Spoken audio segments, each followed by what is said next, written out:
অনেক সময় দেখবেন অনেক মাদ্রাসা মসজিদে দেখি তো কালেকশন করে, যখন আমি আবার কালেকশন পারি না, দেখি এগুলো অভিজ্ঞতা অর্জন করি।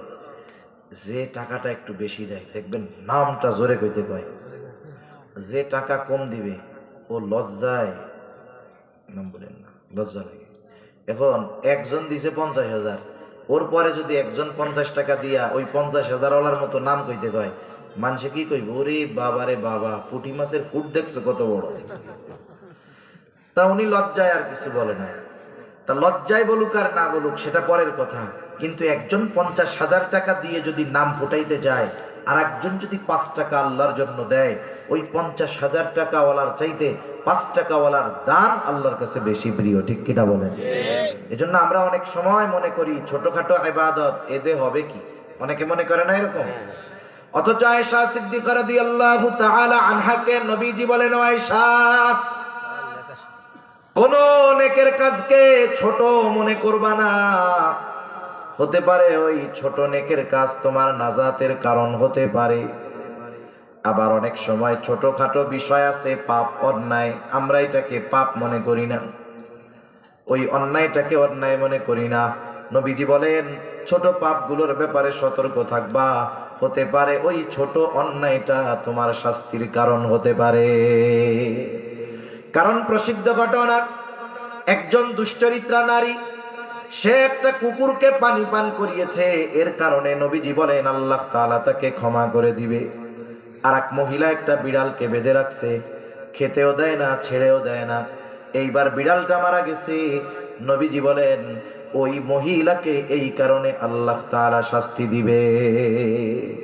এজন্য দেখা যাবে কি জানেন, আমার যেটা মনে হয়, আমরা তো একটু বেশি করলে মানুষকে দেখাইতে চাই, আর ছোটগুলো ওগুলো গুরুত্বহীন ভাবে করি।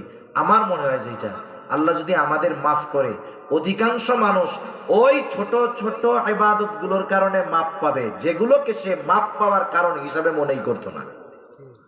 কারণ ওইটা তো আর মানুষকে দেখানোর জন্য করবে না, ওইটা হয়তো আল্লাহর জন্য করবে। দেখা যাবে এই জন্য ওই ছোট বিষয়ের কারণে সে মাফ পেয়ে যাবে।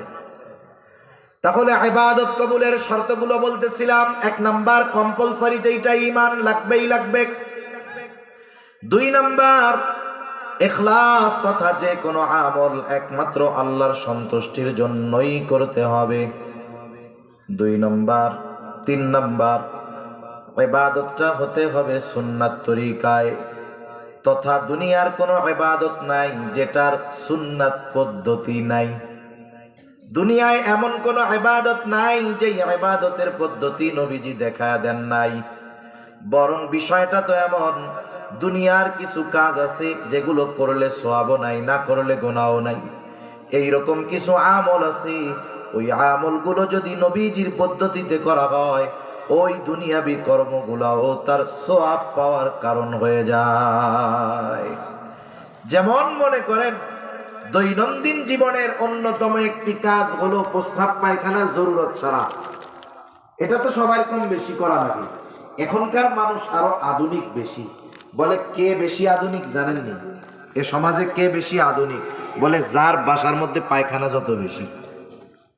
কথা বুঝেন না? আগে মানুষের ঘর ছিল, বাথরুম থাকতো অনেক দূরে, পায়খানা অনেক দূরে থাকতো। আর আপনি এখন ঘর করছেন, ঘরের মধ্যে যদি প্রতি রুমে রুমে পায়খানা দেন, আপনারে বলবে খুব আধুনিক লোক।